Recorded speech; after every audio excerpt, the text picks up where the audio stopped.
je suis Lisbeth Ricketts de Alter Inc. Bienvenue à 3ABN français. Je vais vous parler d'un sujet qui s'intitule l'humilité, en gros. Dieu dit dans 1 Pierre 5, verset 5, « De même, vous qui êtes jeunes, soyez soumis aux anciens. Et tout dans votre rapport mutuel. Revêtez-vous d'humilité, car Dieu résiste aux orgueilleux, mais il fait grâce aux humbles. » Et ensuite, au verset 6, il dit, « Humiliez-vous. » Voici la partie que je veux que nous considérions. L'humilité n'est pas seulement ce qui vient du Christ, mais c'est aussi quelque chose que vous et moi devons pratiquer dans nos vies. Humiliez-vous.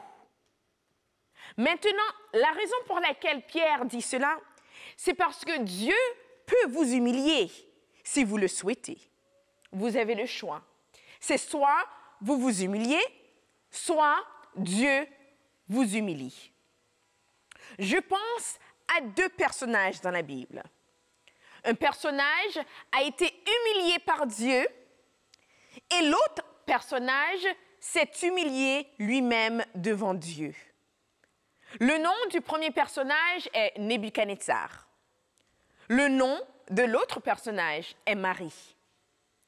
Vous voyez, Nebuchadnezzar était un homme à la tête dure.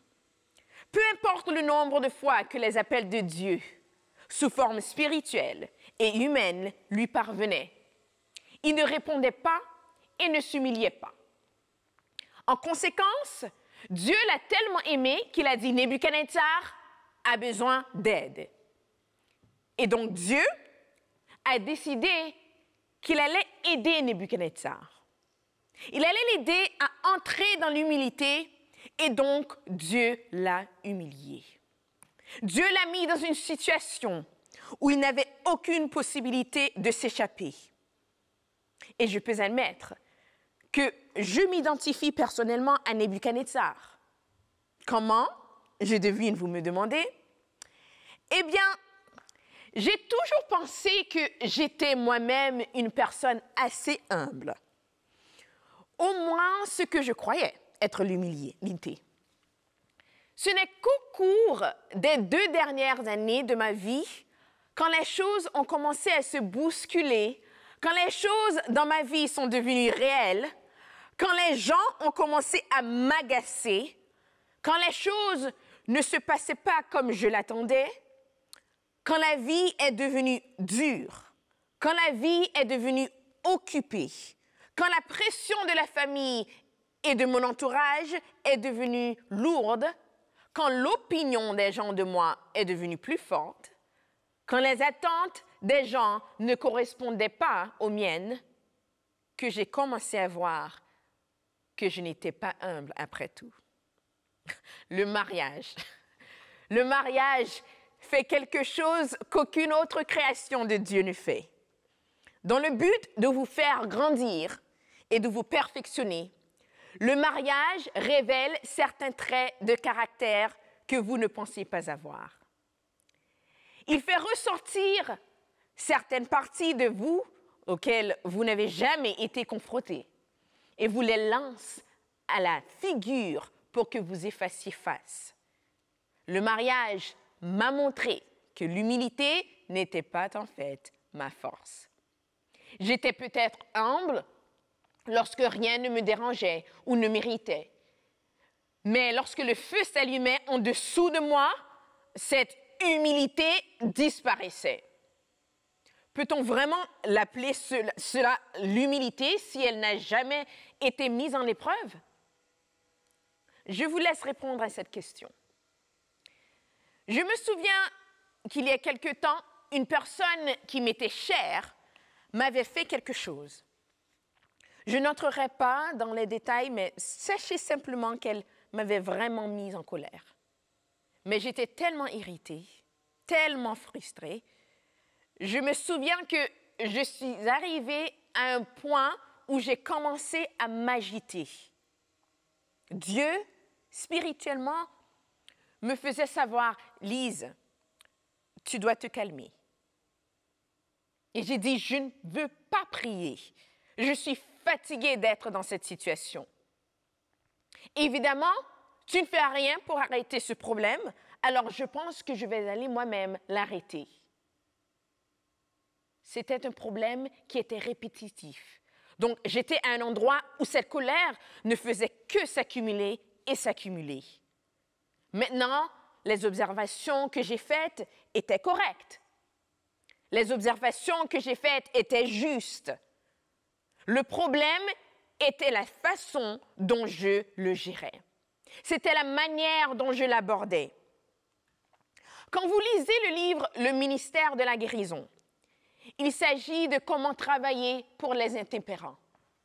L'une des choses qu'elle dit de manière si puissante, c'est que lorsque vous avez affaire à une personne impétueuse, elle dit que nous devons nous rappeler que pour le moment, vous n'avez pas affaire à une personne saine d'esprit, mais à quelqu'un qui est sous le contrôle de Satan. Ainsi, lorsque j'ai permis à Satan de prendre le contrôle de mon esprit, j'ai commencé à crier et à exprimer ma colère envers elle. C'était si mauvais. C'est pourquoi il est si dangereux de refouler la colère. Tu dois laisser Jésus, l'agneau de Dieu, ôter le péché. Tu dois laisser Jésus enlever cette colère. Quand on la met en bouteille, elle explose, tôt ou tard. Je me suis exaltée. J'ai pointé du doigt tous ses péchés et ses erreurs. Indirectement, je m'exaltais en disant que je ne faisais pas ce qu'elle faisait. Et Dieu m'a visité. Il m'a visité avec un jugement. Parce que c'est juste après cela que j'ai senti cette lourdeur, cette pression sur moi. Je faisais ma promenade matinale et je sentais cette culpabilité peser sur moi. Je me suis dit, mais qu'est-ce qui se passe? Et j'ai finalement réalisé ce que je ressentais. J'avais littéralement l'impression que Dieu n'était pas avec moi. Laissez-moi vous dire quelque chose. Quand vous êtes sérieux à propos de Dieu, que vous l'aimez et que vous mourrez d'envie de le servir, et qu'un jour, à cause de vos péchés, Dieu commence à s'éloigner de vous, vous le sentez. Vous commencez à ressentir son absence. C'est ce que Jésus a ressenti sur la croix lorsqu'il s'est chargé lui-même du fardeau du péché. Il a littéralement commencé à ressentir la douleur, le poids et la torture que le péché crée en vous. Je vous le dis, vous pouvez soit laisser Dieu vous humilier, comme il l'a fait à Nebuchadnezzar, lorsque vous n'écoutez pas, que vous êtes têtu et que vous continuez à insister, je vais faire ce que je veux faire. Si vous continuez comme ça, il se peut que Dieu vous aime tellement qu'il vous humilie lui-même. Il vous mettra dans une situation où vous ne pourrez pas le dépasser ni le vaincre, jusqu'à ce que vous réalisiez enfin à quel point vous avez besoin de lui. Mais vous pouvez aussi vous humilier comme Marie. Dans 1 Corinthiens 11, il est dit que les cheveux d'une femme sont sa gloire. Pourtant, Marie a pris ses cheveux, a déposé sa gloire dans la poussière et a essuyé les pieds de Jésus avec. Elle s'est humiliée devant lui. Elle n'a pas utilisé le don que Dieu lui a fait pour s'élever au-dessus de lui. Vous voyez, beaucoup d'entre nous prenons ce que Dieu nous donne et nous le plaçons encore plus haut que Dieu lui-même. Il y a certains d'entre nous qui demandent quelque chose à Dieu et quand il nous le donne, cela nous éloigne de Dieu. Qu'il s'agisse d'une carrière, d'un ministère, d'un conjoint, des enfants, d'un diplôme, d'une voiture, d'un téléphone, d'une augmentation, d'une maison. Et dès qu'il nous les donne, il nous consume tellement que nous n'avons plus de temps pour celui qui nous les offre. Surtout nous, les femmes, nous avons tellement de choses sur le dos. Nous avons tellement de responsabilités. Et oublions ceux qui travaillent de 9h à 5h et rentrent à la maison avec encore plus de responsabilités. C'est sans fin. Nous devons nettoyer, nous devons cuisiner, enseigner, étudier, laver, plier, repasser, gérer nos affaires, faire de l'exercice, faire des choses à l'église, prendre soin de la famille, élever les enfants dans la voie du Seigneur, faire du service communautaire, s'occuper du jardin, manger sainement. Ai-je déjà dit que nous devons nettoyer? Passer du temps avec notre mari, faire des courses, ça ne finit jamais. Donc, il est très probable que nous soyons tellement occupés que nous ne parvenons pas à mettre Dieu au centre. Il y a un dicton qui dit que si vous êtes trop occupé pour Dieu, alors vous êtes plus occupé que Dieu ne l'a jamais voulu. Et je suis en train de parler à quelqu'un en ce moment. Quand je dis « remets Dieu là où il doit être dans votre vie ». Marie n'était pas trop occupée pour Dieu. Elle n'était pas trop jolie pour Dieu. Elle n'avait pas trop de classe pour Dieu. Et même si ses cheveux étaient sa gloire, elle savait que ses cheveux n'éclipsaient pas la source de sa gloire. Louons Dieu pour l'exemple de Marie. Nous ne comprenons pas vraiment le pouvoir de l'humilité. En fait, même en préparant ce message, je me suis retrouvée à écrire, à couper et à réécrire, à omettre, à lire et à relire parce que j'avais l'impression de ne pas lui rendre justice. J'avais l'impression d'édulcorer la notion d'humilité et je voulais simplement bien faire les choses pour pouvoir vous exprimer ce que Dieu m'a dit à cœur de dire. Commençons par quelques déclarations bibliques. Dans 1 Pierre 5, verset 5. Dieu s'oppose aux orgueilleux. Si vous pensiez que Dieu était pour tout le monde, vous devrez vous débarrasser de cette idée si vous voulez croire la Bible. Il y a certaines personnes auxquelles Dieu s'oppose et cette affirmation ne peut être plus claire. Dieu s'oppose aux orgueilleux. Mais ce qui est intéressant, c'est que Pierre écrit aux chrétiens. C'est assez clair dans l'ensemble de cette lettre. Il ne s'adresse pas aux non-croyants. Il ne s'adresse pas aux athées. Il s'adresse aux croyants, comme vous et moi. Et il nous dit que l'orgueil empêche la bénédiction de Dieu. Ce que j'en comprends, c'est que si je cède l'orgueil, Dieu va se dresser contre moi. Suis-je excessive en faisant cette conclusion? Pierre poursuit en disant qu'il fait grâce aux humbles. L'expérience de la vie sera donc très différente dépendant de votre caractère, si vous êtes orgueilleux ou si vous recherchez l'humilité. Je pense que c'est une supposition sûre de croire que nous voulons tout ici, que Dieu soit pour nous et ne s'oppose pas à nous. Quel espoir avons-nous si Dieu s'oppose à nous? Donc, si je veux que Dieu soit pour moi, que dois-je faire? Le verset 6 dit, « Humilie-toi donc sous la puissante main de Dieu, afin qu'il t'élève en temps voulu. » Ce que cela signifie, c'est que nous sommes engagés dans une bataille de toute une vie contre le péché d'orgueil.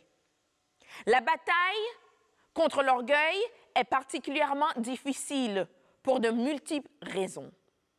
Passons en revue quelques-unes de ces raisons. L'humilité va à l'encontre de notre culture. Comment puis-je le savoir?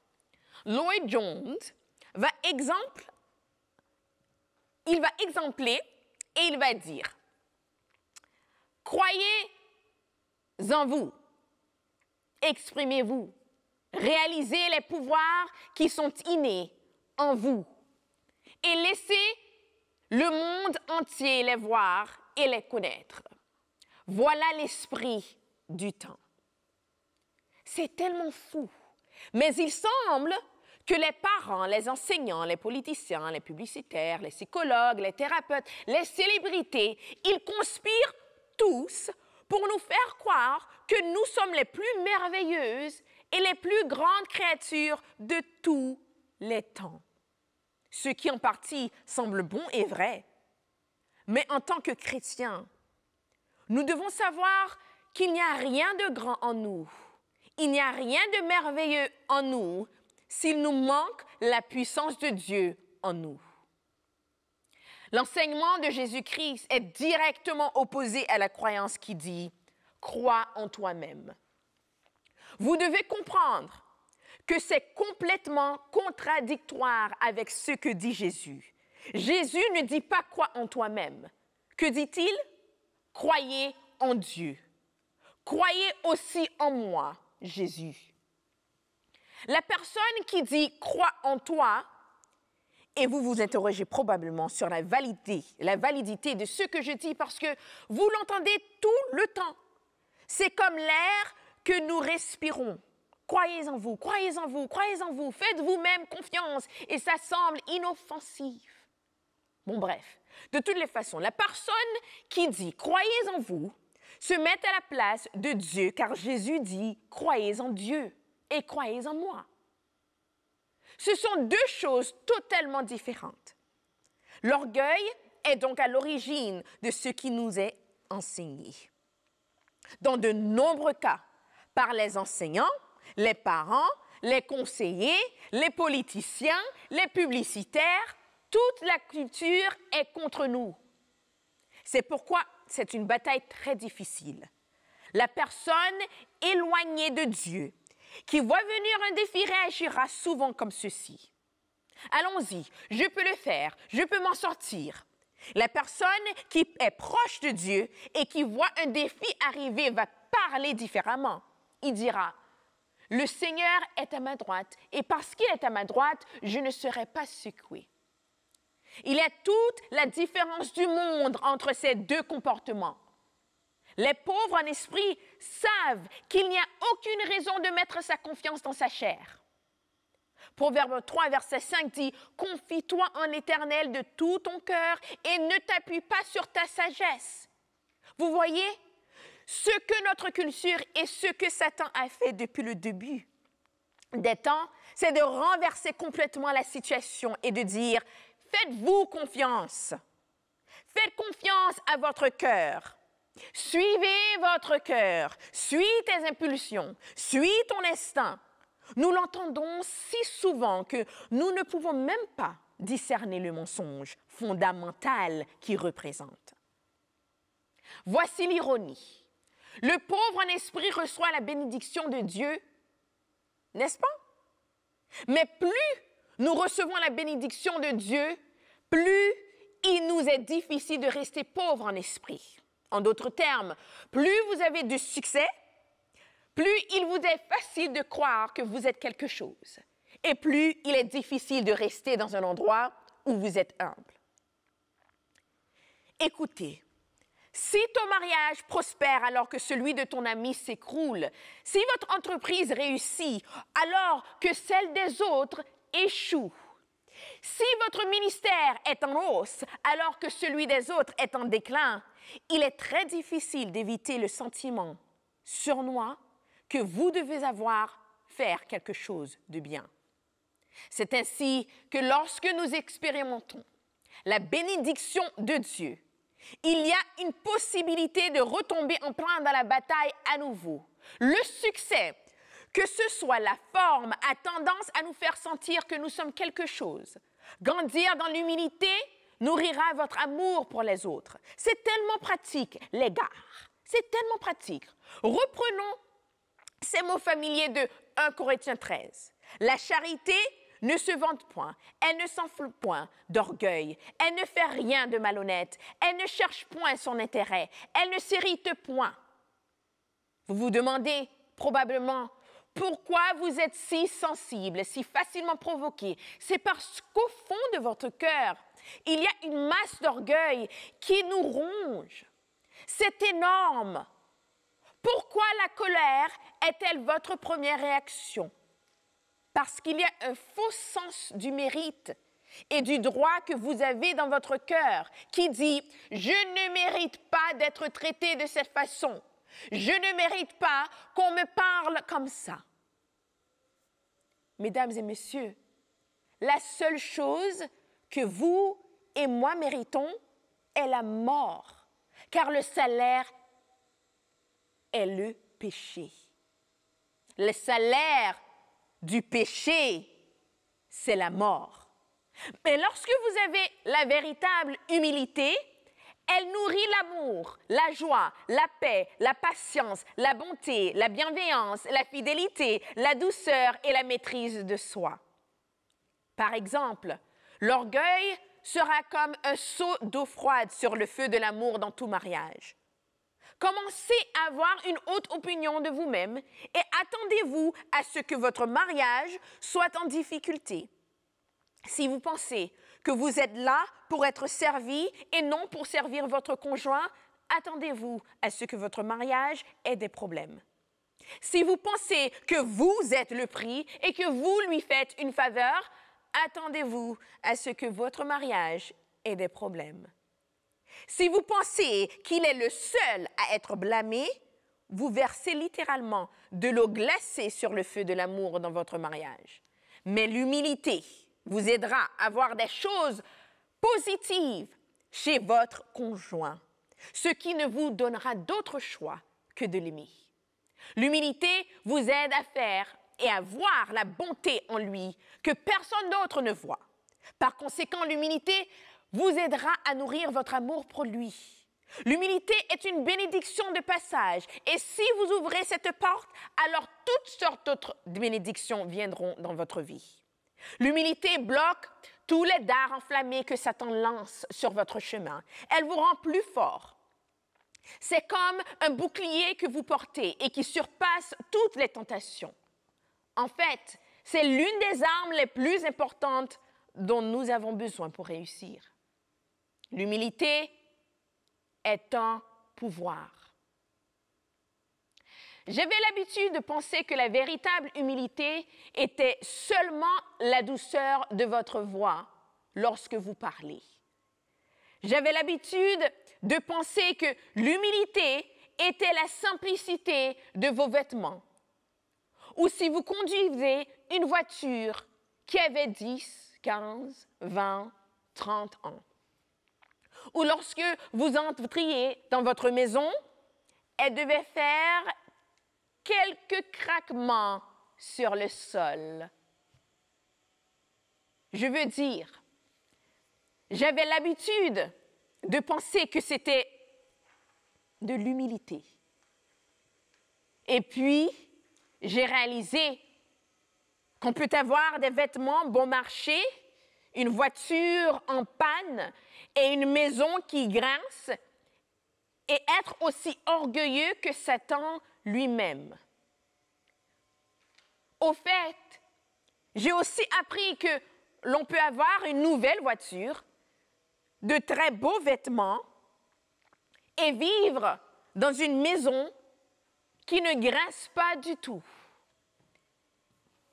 et être une représentation vivante de l'humilité du Christ. Ce que je veux dire est très simple. Ces choses ne vous rendent pas humble. Et ce genre de choses ne vous rend pas fier. Si vous voulez vraiment savoir ce qu'est une personne humble, c'est quelqu'un qui exerce une confiance implicite dans les paroles du Christ. Et c'est ainsi que nous avons commencé notre étude, n'est-ce pas? nous sommes allés dans la parole de Dieu pour étudier ensemble, pour apprendre ensemble, pour découvrir ensemble ce que Dieu a dit. Parce que seul ce qu'il dit doit sonner vrai pour nous. Je veux vous laisser avec ceci, mesdames et messieurs. L'humilité du Christ est une nécessité absolue pour vous comme elle est pour moi. Dieu veut que nous sachions que nous devons nous vêtir de l'humilité du Christ. Il veut que nous sachions que, en dépit du fait que nous sommes des princes et des princesses, en dépit du fait que nous sommes un sacerdoce royal, nous devons rester humbles. Nous devons remarquer que l'humilité, même si que le monde dit que c'est un rien, l'humilité est le pouvoir. L'humilité, c'est la force. L'humilité, c'est une grandeur. L'humilité est une qualité positive. Ne laissez pas les autres vous dire que lorsque vous êtes humble, vous êtes faible. Vous êtes loin de faible. Je vous répète que si Jésus, le Christ, qui a fabriqué la terre, qui a fait les hommes, qui a fait les femmes, était humble, comment peut-il être faible? Donc, reconsidérez les définitions et les pensées que vous avez mis sur le mot humilité. Reconsidérez ce que vous pensez, parce que je vous assure que l'humilité est grande. Et encore une fois, avec Jésus, mission possible.